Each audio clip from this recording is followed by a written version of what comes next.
there's different aspects. And you find out the more you go barefoot, that it's a very different experience than wearing shoes.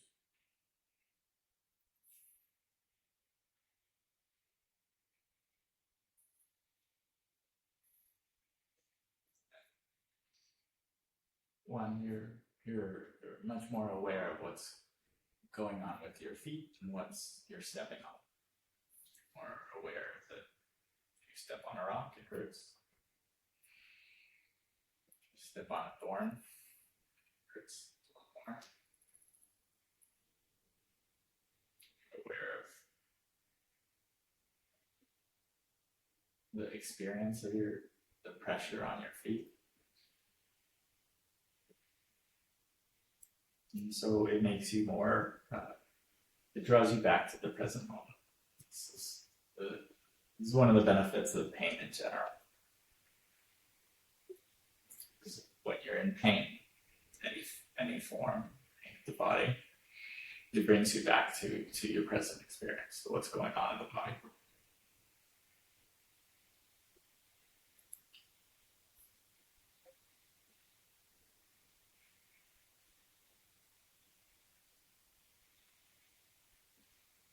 It brings you back to the experience of being not just in the body, but vulnerable, like aware that your body is a fragile thing.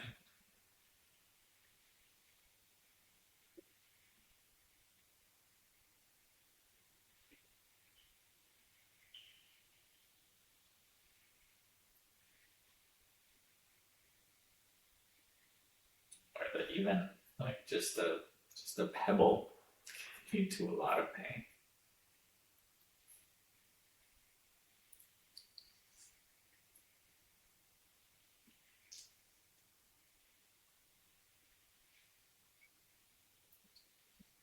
And so you sort of traverse life when you're going barefoot, just more attuned to that vulnerability, more aware that I'm not in control, not superhuman, not vulnerable.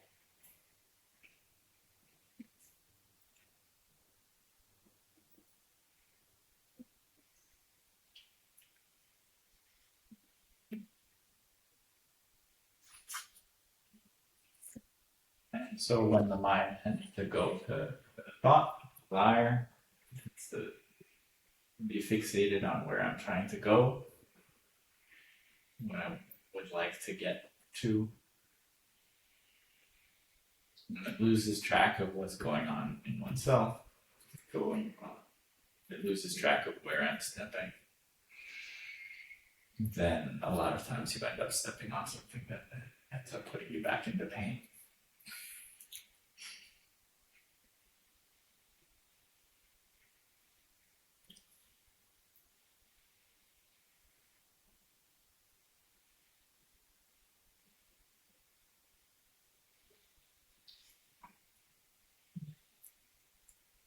And often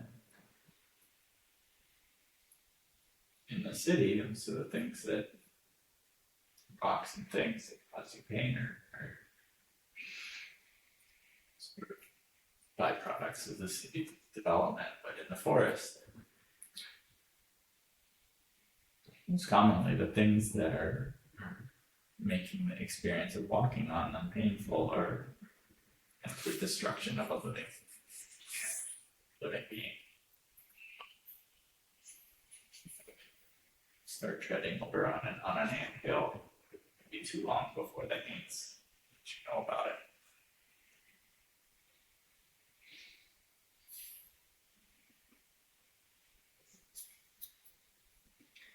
And so in the surrendering that aspect of protection, you also become more attuned to how much damage we do, even by walking, plus all of the rest of the more damaging activities that we do.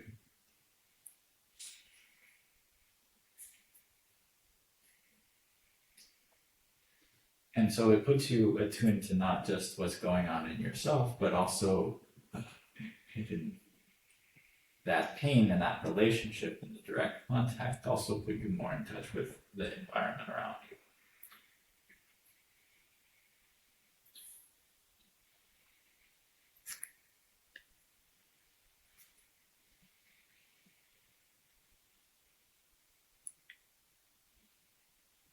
Just slowly become more attuned to all of the living plants and animals that you're coexisting with.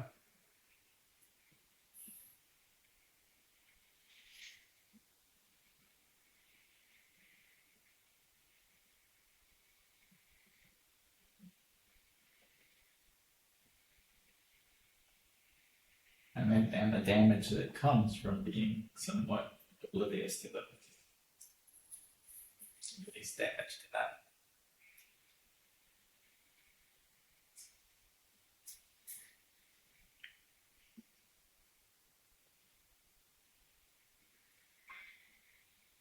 And so there's like all of that together form one of the major benefits. Is that it establishes a variety of different types of awareness. It's exposed, more vulnerable.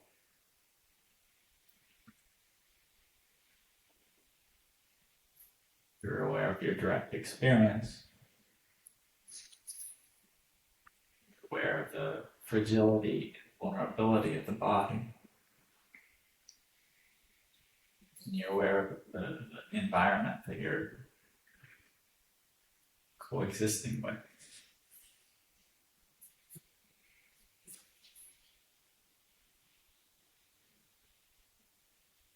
In the process of becoming more attuned to all of those aspects, and seeing the pain that comes from having the mind go out into the future to fixate on some object that it wants or some goal that it's trying to accomplish, external goal. You start to be attuned to all of the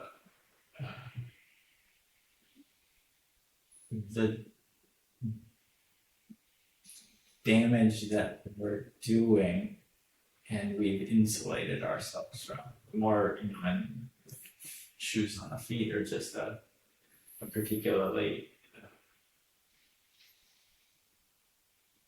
direct example of that, but the same thing goes with vehicles or with other ways of protecting ourselves. When we protect ourselves and we're successful at it, we also have less of an incentive to realize the damage that we're doing. It's like the protection narrows our, or facilitates our ability to pursue or fixate on one aspect of the universe. Normally it's an aspect of the universe that represents something we want or don't want to protect against. And so the movement back towards presence, towards vulnerability, towards being aware and vulnerable to other beings that are letting us know when we're harming them. It's a bit of it's a process of slowing down, of steadying, of attuning, of broadening one's awareness, and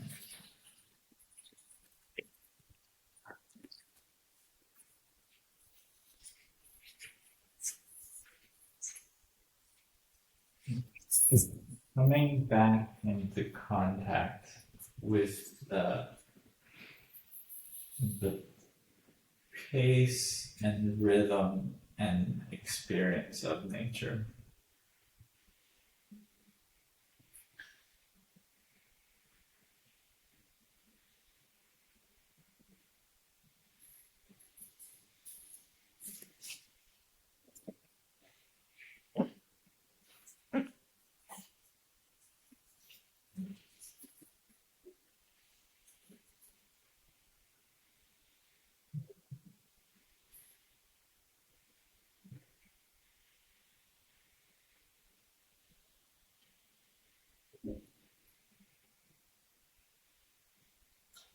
And it's often not obvious until we're actually in that process and we do slow down, and we do settle into the experience in the body.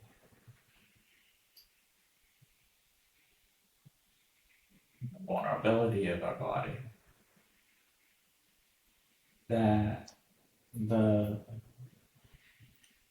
That same, let's say,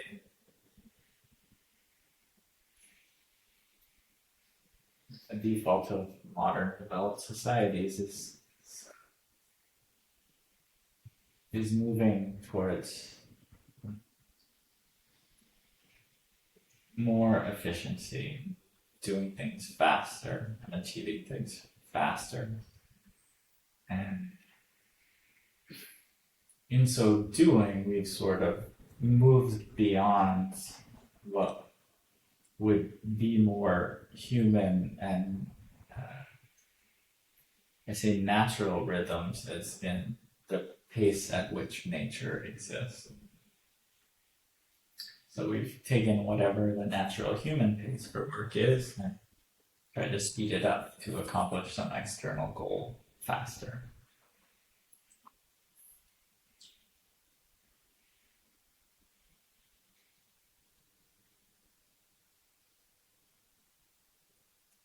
But in that sort of speeding up with the pace of work, of modern society,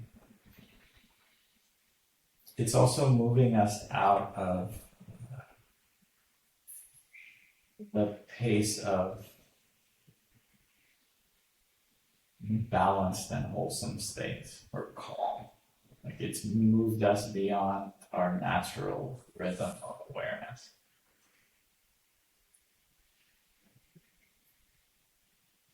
One can go too slow as well if one tends to be like sluggish and depressed and murky and push things away. And that's also a problem sometimes.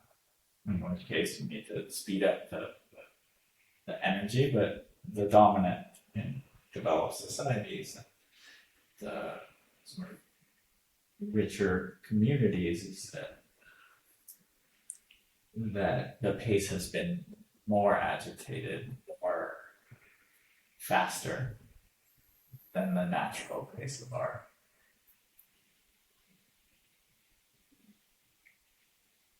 of what would be calm awareness.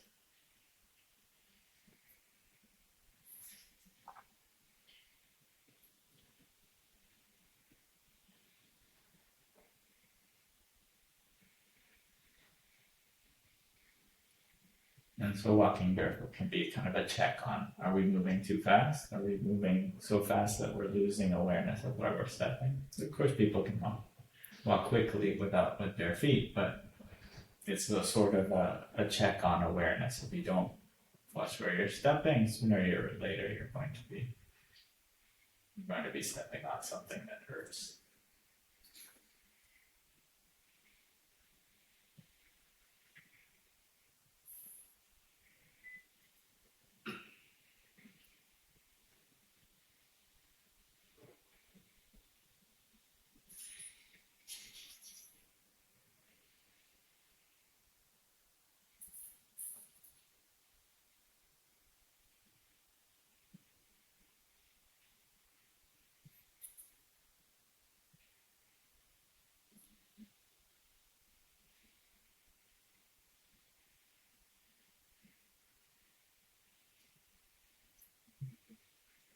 There's another aspect, which is just the baseline experience of walking barefoot is less comfortable than the baseline experience of walking with shoes, especially comfortable shoes. Because of just the hot or the cold or the friction. The pavement, uneven surfaces, stubbing your toe, etc. All sort of more painful when one's barefoot. And so, well, it's a bit of a symbolic. It is in my mind, it's a very powerful image of what a monk represents. That was my intuition for why I'd have been so reluctant to give up on being barefoot, at least in town. And it's not that no monk thought to request to wear shoes. There's about 20 different types of shoes that are prohibited explicitly by rules of the day. Various types of decorated shoes, and various shoes with lots of straps, and like various colors, brightly colors. Like it's not they didn't have. It's not that they didn't know of shoes at the time, but they're very familiar.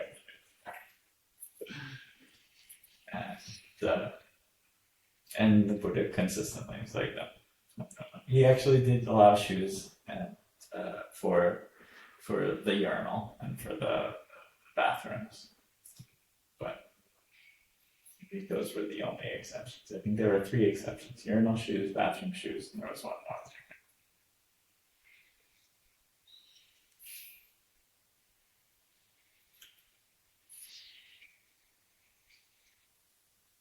But there's something about, just in my mind, you know, seeing someone barefoot walking by the side of the road,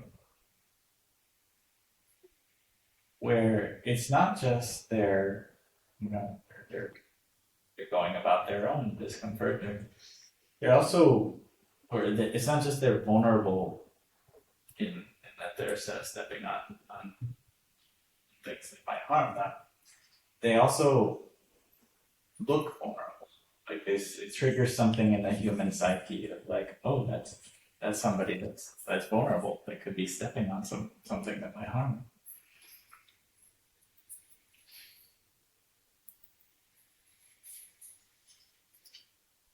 And there's a lot. In my mind, 3 kind of major reasons why I think that's important in how people relate to a samana and what the samana represents to them. That's like a seeker of peace or of tranquility, or one that has those qualities of peace, subside, and calm.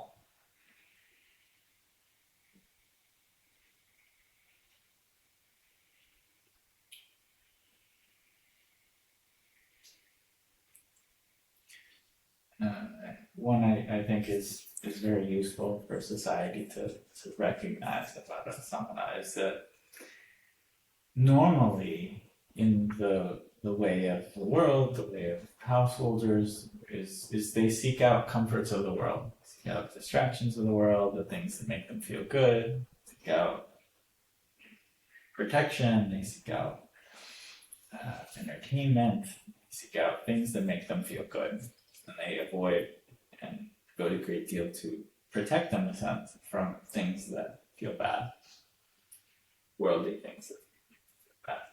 So that's the default, let's say, orientation to somebody who's looking for the pleasures of the world and trying to avoid the pains of the world, discomforts of the world. And so having somebody who isn't wearing shoes and not wearing shoes by choice. So I do get a fair number of questions of like people investigating whether I'm on some type of drug or whether I'm be okay, like questioning my sanity, just to making sure, okay, you know where you are, right? Yes, you know where I am. And because, and I think that's exactly the Buddhist point, is like we're following an orientation to life that is completely opposite to the normal lay orientation to life. Whereas lay people pursue the pleasures of the world, the samana is not looking to torture the body, but actively looking to relinquish the pleasures of the world. So as the Buddha articulated what he meant by the middle path, and described, okay, these are the two extremes for one who has gone forth. The first is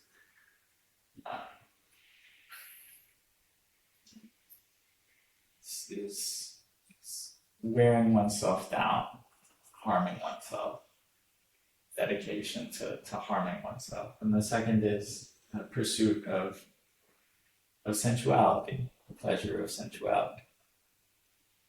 And sensuality can be generally referred to like any sight, any sound, any smell, any taste, any touch, any pleasure that comes from the senses, contact with the sense world. Abandoning that or pursuing that was the other extreme. So he actually actively cultivating or actively encouraged cultivating spiritual pleasures that come from wholesome states of kindness, compassion, observation, come from the four focuses, the four jhanas. And those are very powerful and consistent, stable states of pleasure that he greatly encouraged. So it wasn't that he just wanting someone else to abandon all pleasure. It was just the pleasures of the world that he wanted to make a very clear distinction that that's not the direction in which we were going.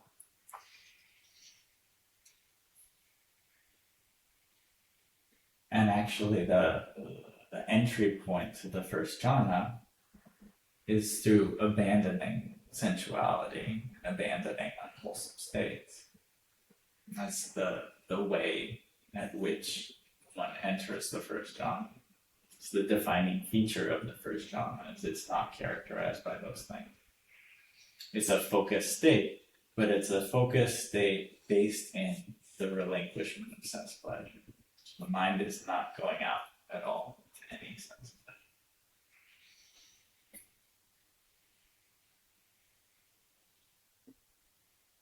pleasure. And so the perception of someone who sees somebody, a monk or someone dressed in a strange manner, walking barefoot, and the kind of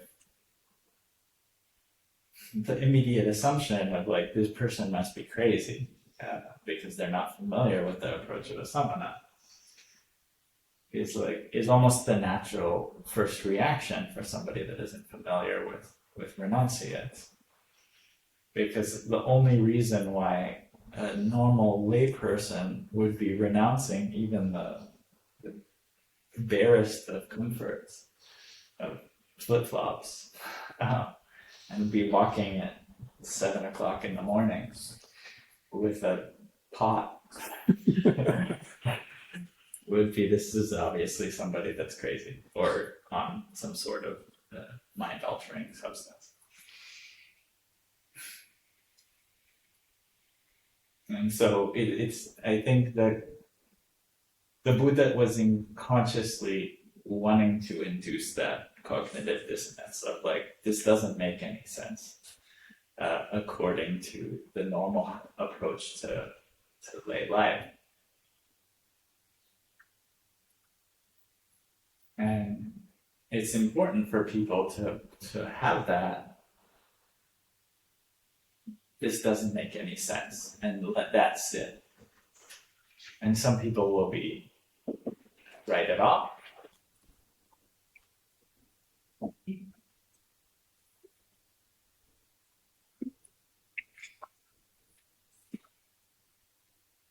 For some people, it'll turn into an appreciation for there's something very different here.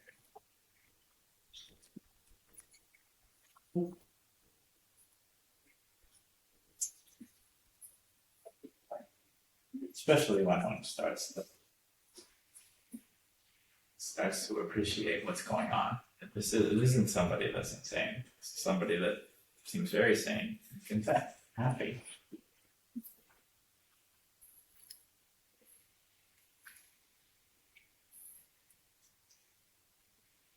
And moral. Good.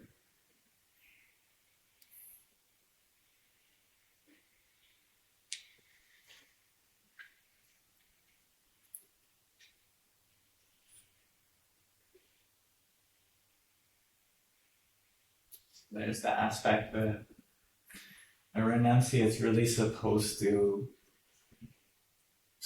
represent going in a most polar opposite direction that the lay people are, at least as far as sense pleasures. Sense pleasures, the monk is moving exactly away from them. It's a reminder that, at least as far as the Buddha is pointing, that enduring happiness and peace and freedom don't come from the pleasures of the world. Enduring happiness and peace and freedom come from renouncing the things of the world.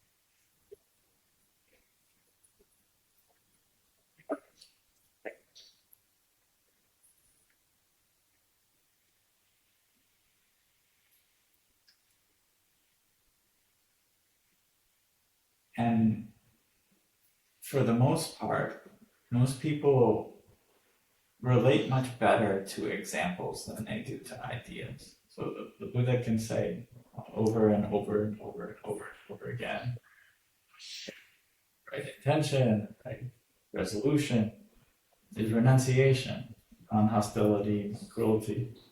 But until people see an example of it, like that's actually leading to freedom, that actually leads to peace, that's actually leads to this sense of release, unboundedness. If only examples that anyone's ever seen are the happiness of the world, the happiness of pleasurable sights and sounds and smells and taste and touch, and there's only this conceptual idea that someone who lived a long time ago said the opposite, then there's no it's hard for most people to make the abstraction a reality. It'll just be a concept that could be as believable as any legend that somebody said. So having an example of that, even if it's just one example in thousands of people, is an important reminder that a different orientation towards life and pursuit of happiness and peace is possible.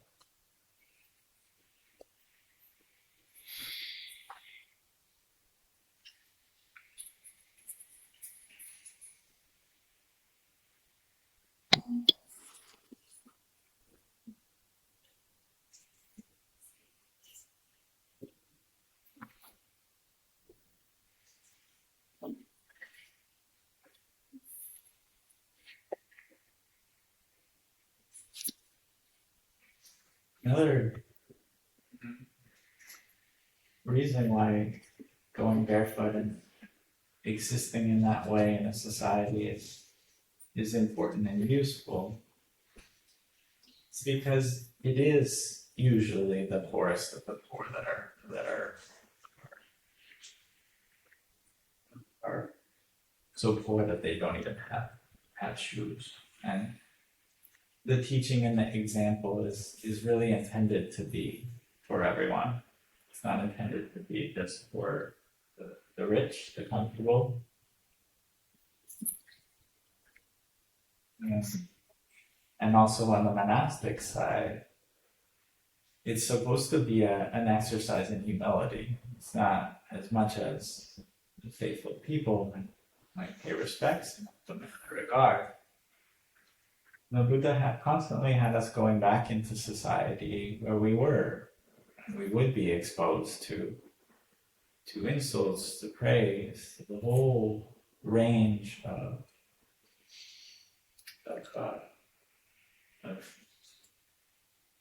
positive and negative qualities that one experiences in the world. And having the going barefoot and having that symbol of like, okay, this is somebody that's very vulnerable. It helps remind and trigger sort of a relationship to like, oh, this is somebody that's consciously making themselves vulnerable and is not a threat, is somebody that I want to care for and make sure they're okay,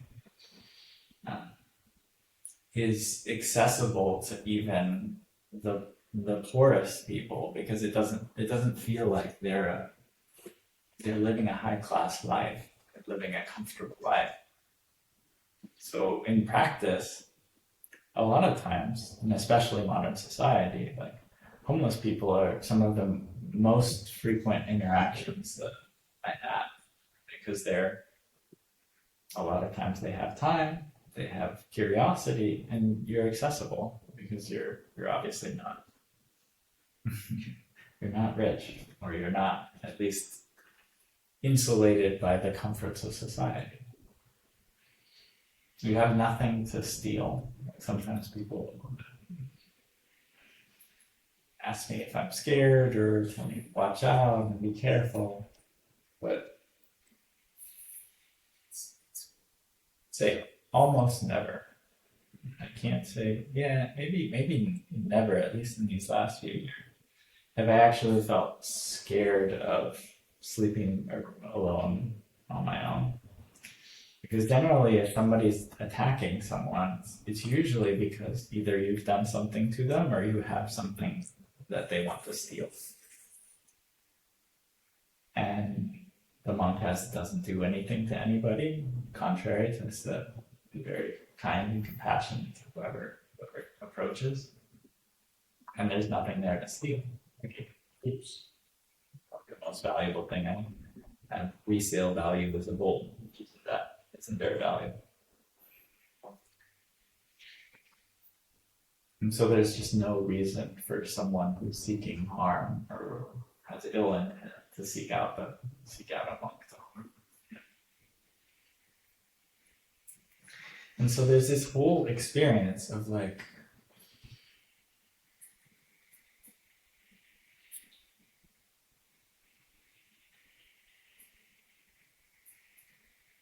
of humility and vulnerability and awareness that are cultivated by this sort of simple experience of going barefoot, going on alms round.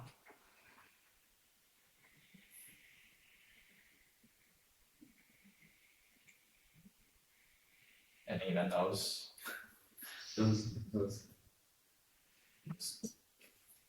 comments or questions of somebody seeking to make sure you're not insane, see if you need help, and like make sure or maybe it provokes fear in some people. It's the monk's a little bit of a Rorschach test of like there is something off about this picture. What you see in it has very much to do with your own conditioning. So you get comfortable with the idea of like I'm just a placeholder for whatever people's fear or anger or delusion or inspiration or hope or hope that there's something different, hope that there's another way. There's just a lot of people in society that know that it's not offering an enduring sense of happiness and peace, that are just hoping for anything else, hoping for hope that there's another answer to the question of how to come out of this suffering, pain.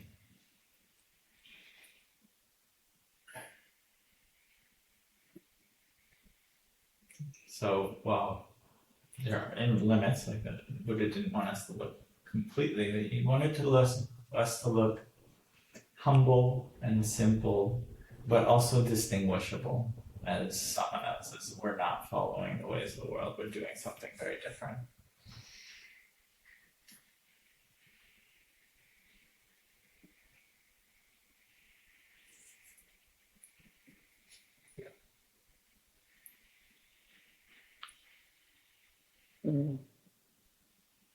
And whether any individual sees some hope in that, and sees a possibility in that, and sees a sort of almost a window into there being something much deeper, much more profound to the world or the universe or existence than the the aspects that we're normally perceiving. It's really for those people. It's for those people that are already looking for something. We're not, as monks, we're not supposed to go and proselytize, go and seek people out and tell them, hey, look at this teaching. And we're supposed to just go about our business, go on alms round, receive the food that we get, whatever we get, whether we get something or not. We go back, we go about our business, meditate in the forest, try to cultivate wholesome qualities, try to abandon wholesome quality, try to abandon craving on a regular basis to the point where eventually we're free.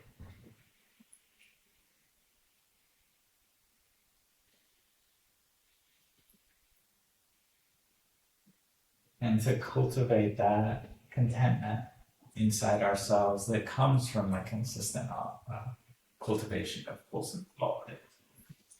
It comes from generosity, it comes from morality, it comes from renunciation. All of these aspects are serving to bring us back to our bodies, bring us back to the present moment, calm the mind, establish awareness of one's psyche and how it's moving and whether it's cultivating wholesome qualities or unwholesome qualities.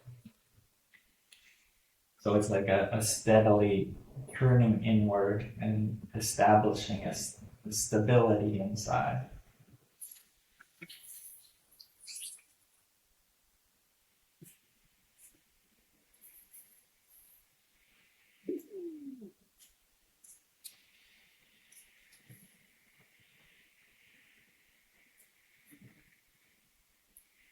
And with that stability, we turn back towards looking at the impermanence of external things, like sound, smells, taste, touch,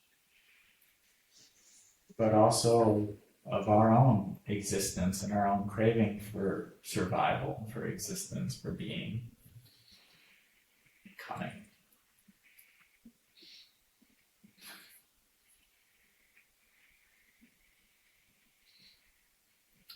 And understanding that it's that craving that fuels the identification and the taking on, grasping and the clinging, and the perception, the impermanence of the things that we're clinging to, fragility of them.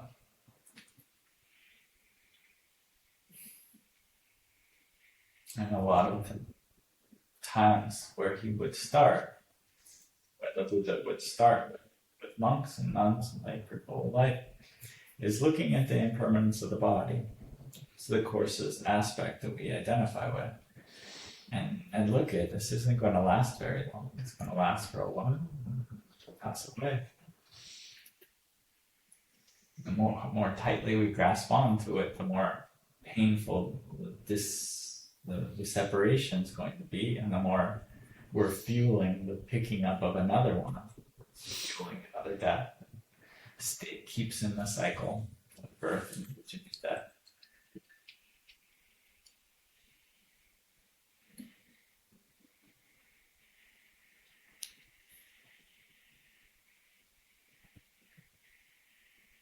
So the samana is supposed to be a representation of someone who's out of that cycle. Who's gone beyond any pursuit of worldly things, pursuit of sense pleasures.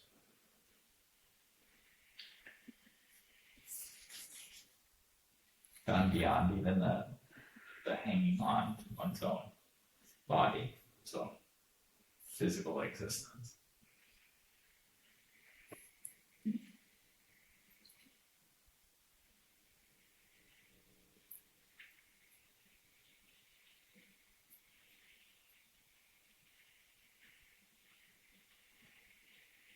Goes through the world and just unbound, just released. Yeah, peace.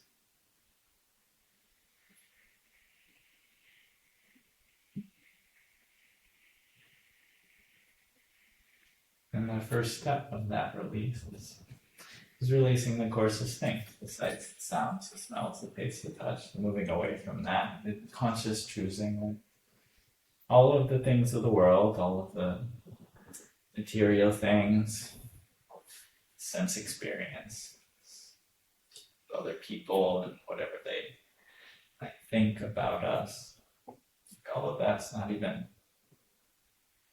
close to being within my control. The more you see how far outside one's control the pleasures of the world are, more intuitive. This was the Buddha's intuition when he first started off in the search. Why I'm subject to birth, aging, and death. Do I seek out the things that are also subject to birth, aging, and death? Do I seek out all of these, the various forms of wealth, the various family members and relationships, and possessions and worldly power? Like, why am I pursuing all of this? Like, his first step of his intuition of the path towards freedom was wherever is freedom, it can't possibly be in those directions, because those are going to fall apart. I have to look inside. And so his first intuition when he left his worldly life, went into the forest, it was a conscious choice not to pursue the things of the world. And at that point, he was very, very ascetic, living just in the forest and going about his meditation.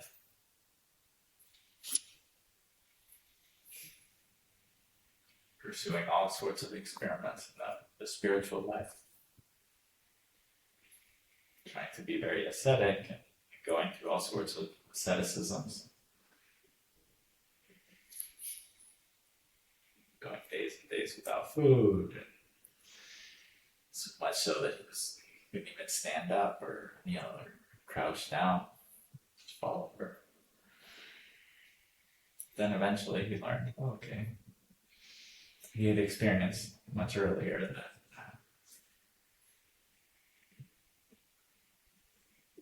that in the cultivation of wholesome states, abandoning of unwholesome states, not letting the mind go out to the world,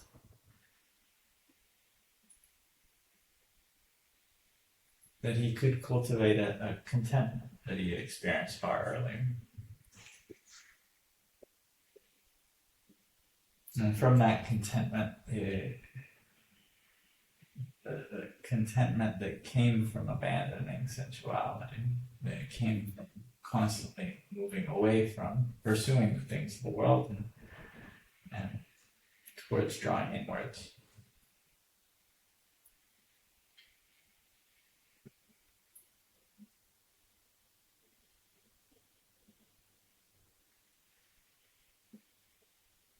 And in the cultivation of that balance, that contentment, there was a source of happiness and pleasure that was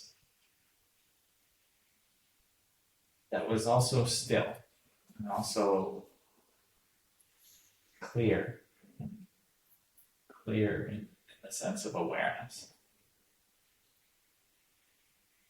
It's calm and still and concentrated and aware and focused. So it's not that he was abandoning all pleasure at that first stage. It's that he was cultivating wholesome pleasure and abandoning unwholesome pleasure. It tends to be very difficult to go straight from unwholesome pleasure to complete release. And even he said there's no way I would have, even when I knew the downsides of sensual pleasure, I couldn't give it up until I had a wholesome pleasure, skillful pleasure, an alternative. And so it was only by cultivating this wholesome pleasure that came from renunciation, that came from abandoning unskillful states, that he had a basis from which to see things clearly. And then he could really perceive the body clearly. He could perceive feeling or sensation clearly. He could perceive the recognition or interpretation of various objects clearly. He could see the movement, the attachment, the impulses as they would move out, understand their tendency to grab hold of things and identify with things that were impermanent. And see the futility of that, to see that craving and that attachment to any type of impermanent thing, type of unstable experience or quality or perception, was destined for disappointment, grief, sorrow, pain, suffering, because that unstable thing was always had the nature to fall apart. The more tightly you would grab hold of it, the more pain would be on the other side at the moment when one loses it. And so this wholesome pleasure allowed the stillness to be able to see that process as it was happening, to experience the grabbing hold, the craving, the grabbing hold, the identification. And then the grief and the loss that came on the other side of it.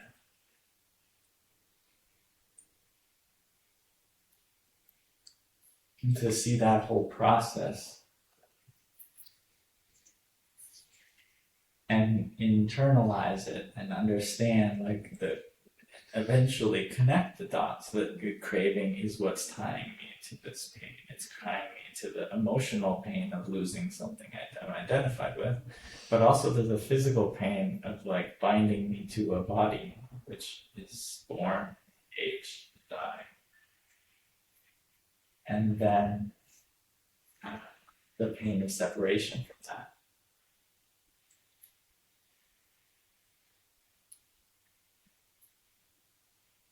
And so the more that connection gets internalized, the craving is moving for the sake of pleasure and attaching because it wants to hold on to this pleasure. But then ultimately realizing that craving is actually what's fueling the cycle of pain. That the attachment to the pleasure and the identification with the pleasure is actually setting oneself up for the physical and emotional pain that one experiences.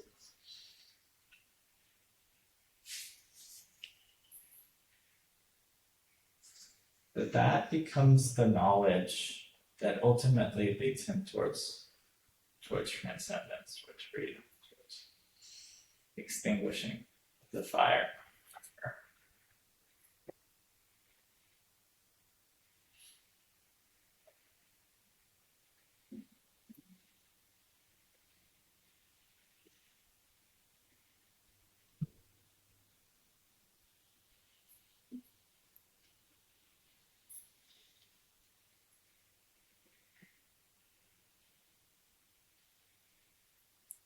And so those are the two key pieces. You have this wholesome pleasure generated through renunciation. And then you see the impermanence of things, the instability of things, all the things that are normally clung to, or normally attached to, normally taken on and identified with. And you see how the craving for the pleasure of those things ultimately leads towards more pain and towards more being stuck in the cycle. And so with those two ingredients, the stability of wholesome pleasure and wholesome focus, calm awareness, and the wisdom of understanding the beginning and driving force for pain as craving, then one can start to apply that wisdom. When craving arises, one applies the wisdom to see the impermanence of things, to see the pain that comes from identifying with that which is impermanent. And see that those things aren't oneself. Once you see the instability of it, the impermanence of it, it's It's not a huge logical step to realize it's not mine, it's not me. It's just a phenomenon that's happening.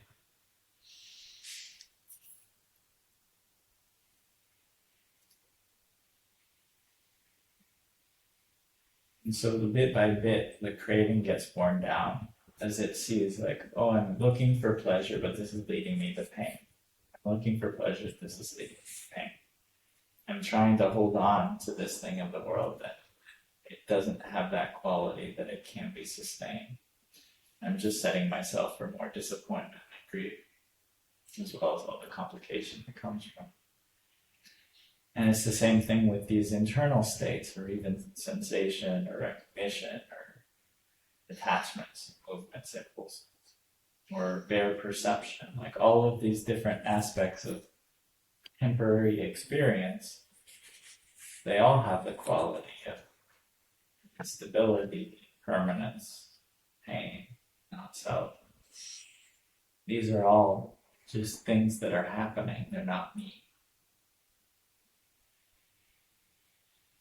But the cultivating the wholesome pleasure is what allows sufficient distance to be able to see that process as it's happening.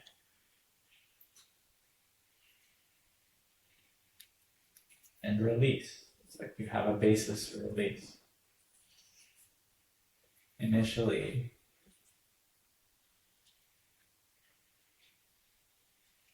kind of like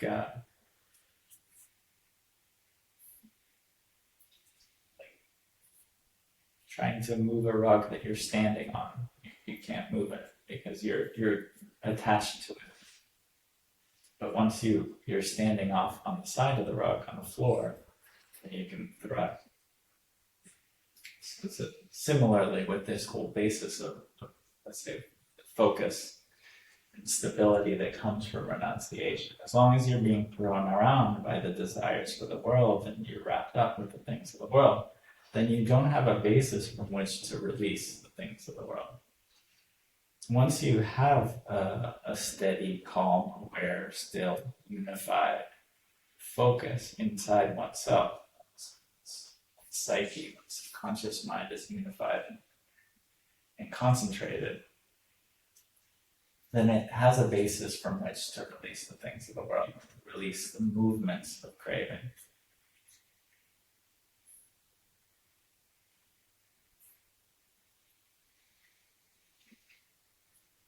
And so eventually that process gains stability, gains momentum, gains clarity, gains internalization until one's eroding away craving as it's moving out to each object that it wants to identify with. Once it's seen with that impermanence and relief, then it gets weaker and weaker.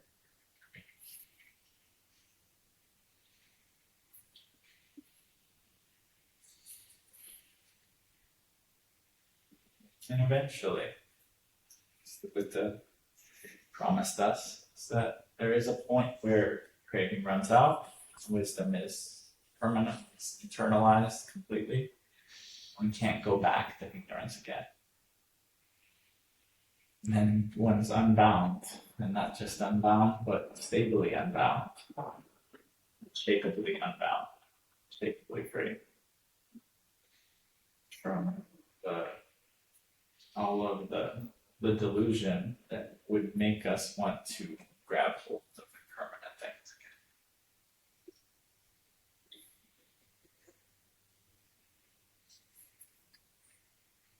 And that's when the burning runs out. Until that point, it's just smoldering, maybe temporarily goes out. Eventually it goes out completely. Can't get started again.